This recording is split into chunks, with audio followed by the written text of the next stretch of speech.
ಧನುರ್ಮಾಸ ಅಂದ್ರೇನೆ ತುಂಬಾ ವಿಶೇಷವಾದಂತಹ ಮಾಸ.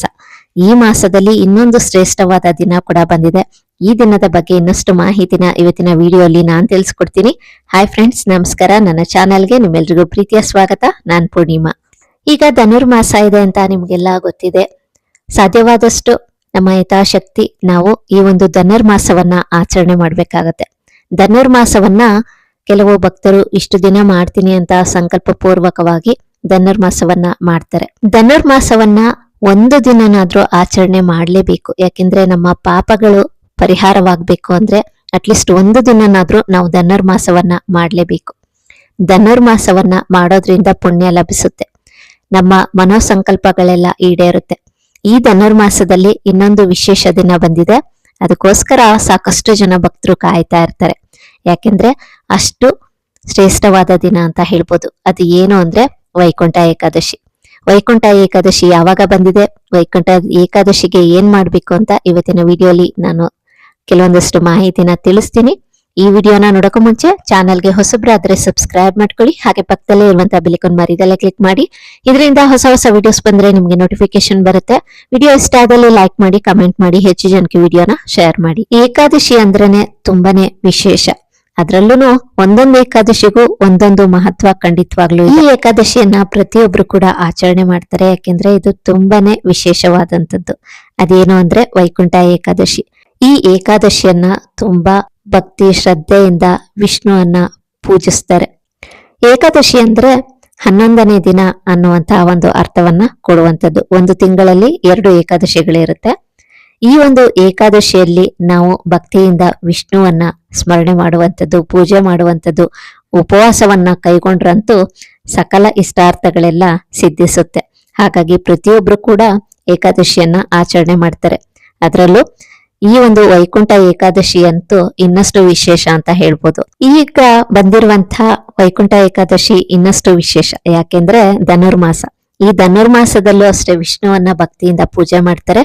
ಈ ಧನುರ್ಮಾಸದಲ್ಲಿ ಬಂದಿರುವಂತಹ ವೈಕುಂಠ ಏಕಾದಶಿ ಇನ್ನಷ್ಟು ಮಹತ್ವದಾಗಿದೆ ಅಂತಾನೆ ಹೇಳ್ಬೋದು. ಈ ಒಂದು ವೈಕುಂಠ ಏಕಾದಶಿ ಏನಿದೆ, ಸೂರ್ಯನು ಉತ್ತರಾಯಣ ಬದಲಾಗುವ ಮೊದಲು ಬರುವಂತಹ ಒಂದು ಧನುರ್ಮಾಸದ ಶುದ್ಧ ಏಕಾದಶಿಯನ್ನ ವೈಕುಂಠ ಏಕಾದಶಿ ಅಥವಾ ಮುಕ್ಕೋಟಿ ಏಕಾದಶಿ ಅಂತ ಕರೀತಾರೆ. ಈ ಒಂದು ವೈಕುಂಠ ಏಕಾದಶಿ ಏನಕ್ಕೆ ತುಂಬಾನೇ ವಿಶೇಷ ಅಂದ್ರೆ ಈ ದಿನ ವೈಕುಂಠದ ಬಾಗಿಲು ತೆರೆದಿರುತ್ತದೆ ಎನ್ನುವಂತ ನಂಬಿಕೆ ಇದೆ.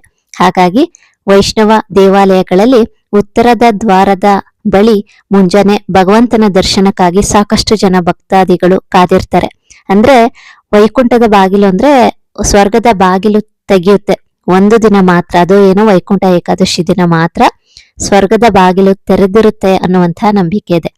ಈ ದಿನ ಮಹಾವಿಷ್ಣು ಗರುಡ ವಾಹನದ ಮೇಲೆ ಮುಕ್ಕೋಟಿ ದೇವತೆಗಳೊಂದಿಗೆ ಭೂಲೋಕಕ್ಕೆ ಇಳಿದು ಬಂದು ಭಕ್ತರಿಗೆ ದರ್ಶನವನ್ನ ನೀಡ್ತಾರೆ ಅನ್ನುವಂತಹ ನಂಬಿಕೆ ಇದೆ.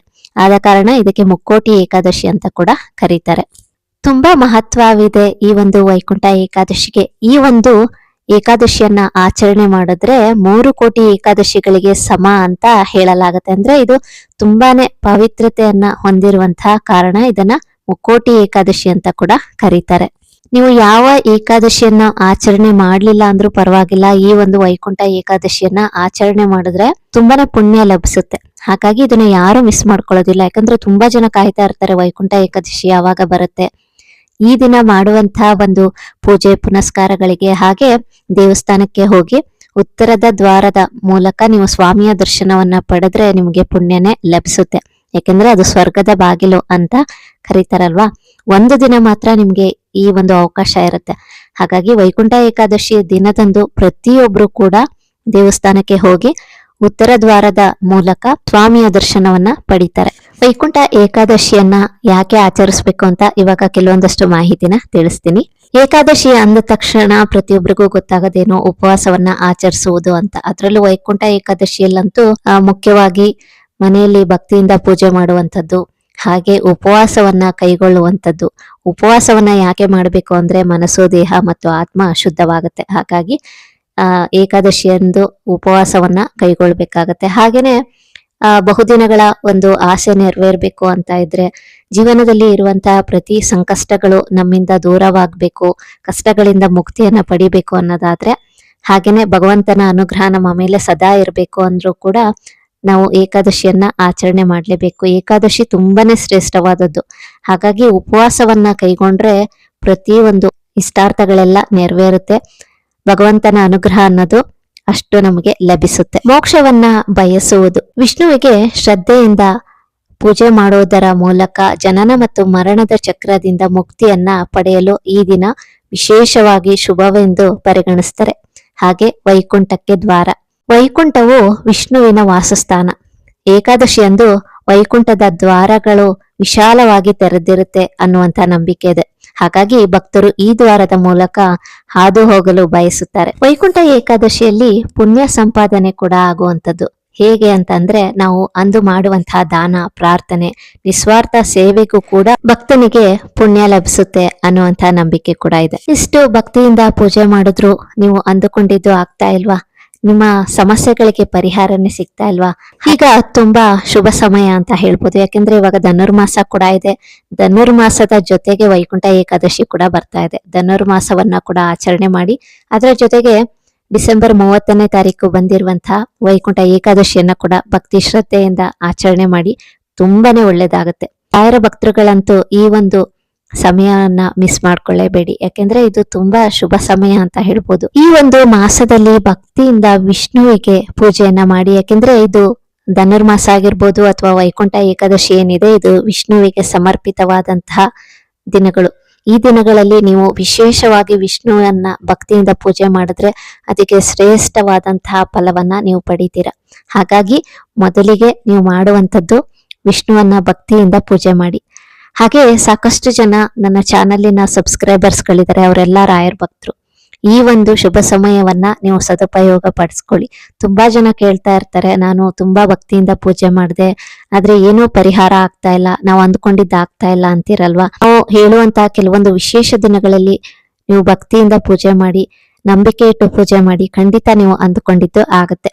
ಇವಾಗ ಏಕಾದಶಿ ಬಂದಿದೆ. ಈ ಒಂದು ಏಕಾದಶಿಯನ್ನ ನೀವು ಭಕ್ತಿಯಿಂದ ವಿಷ್ಣುವನ್ನ ಪೂಜೆ ಮಾಡಿ, ಏಕಾದಶಿಯನ್ನ ಆಚರಣೆ ಮಾಡಿ. ತುಂಬಾನೇ ಒಳ್ಳೇದಾಗತ್ತೆ. ನಿಮ್ಮ ಮನೆಯಲ್ಲಿ ಇರುವಂತಹ ವಿಷ್ಣುವಿನ ಫೋಟೋ ಆಗಿರ್ಬೋದು ಅಥವಾ ವಿಗ್ರಹ ಏನಾದ್ರೂ ಇದ್ರೆ ಅದನ್ನ ಇಟ್ಟು ಭಕ್ತಿಯಿಂದ ಪೂಜೆ ಮಾಡಿ.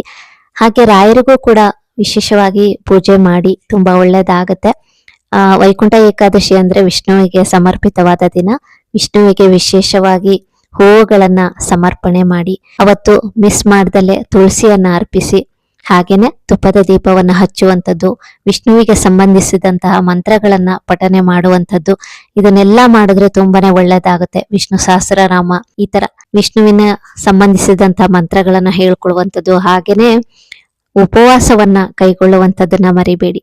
ಉಪವಾಸವನ್ನ ಮಾಡಿದ್ರೆ ಅದಕ್ಕೆ ಅಷ್ಟು ಫಲ ಸಿಕ್ಕುತ್ತೆ. ಯಾಕಂದ್ರೆ ಏಕಾದಶಿ ಅಂದ್ರೇನೆ ಉಪವಾಸ. ಹಾಗಾಗಿ ಉಪವಾಸವನ್ನ ಕೈಗೊಂಡ್ರೆ ನಿಮ್ಮ ಮನೋಸಂಕಲ್ಪ ಖಂಡಿತವಾಗ್ಲೂ ಈಡೇರುತ್ತೆ. ರಾಯರ ಭಕ್ತರುಗಳೆಲ್ಲ ಈ ವಿಡಿಯೋ ನೋಡ್ತಾ ಇರ್ತೀರಾ, ನೀವು ಕೂಡ ಭಕ್ತಿಯಿಂದ ಪೂಜೆ ಮಾಡಿ. ರಾಯರ ಅನುಗ್ರಹ ಕೂಡ ನಿಮ್ಗೆ ಖಂಡಿತವಾಗ್ಲೂ ಸಿಕ್ಕುತ್ತೆ. ಯಾಕೆಂದ್ರೆ ರಾಯರು ಕೂಡ ಶ್ರೀನಿವಾಸ ದೇವರನ್ನ ಅಷ್ಟು ಭಕ್ತಿಯಿಂದ ಪೂಜೆ ಮಾಡುವಂಥದ್ದು. ಯಾಕೆಂದ್ರೆ ಅವರ ಅನುಗ್ರಹದಿಂದನೇ ರಾಯರು ಜನಿಸಿರುವಂಥದ್ದು. ಹಾಗಾಗಿ ಅವ್ರಿಗೆ ವಿಶೇಷವಾಗಿ ಭಕ್ತಿ. ಹಾಗಾಗಿ ನೀವು ಕೂಡ ಶ್ರೀನಿವಾಸ ದೇವರನ್ನ ಪೂಜೆ ಮಾಡೋದ್ರಿಂದ ನಿಮ್ಗೆ ಅಷ್ಟು ಒಳ್ಳೇದು ಖಂಡಿತವಾಗ್ಲೂ ಆಗತ್ತೆ. ರಾಯರ ಅನುಗ್ರಹನೂ ನಿಮ್ಗೆ ಸಿಕ್ಕೇ ಸಿಗುತ್ತೆ.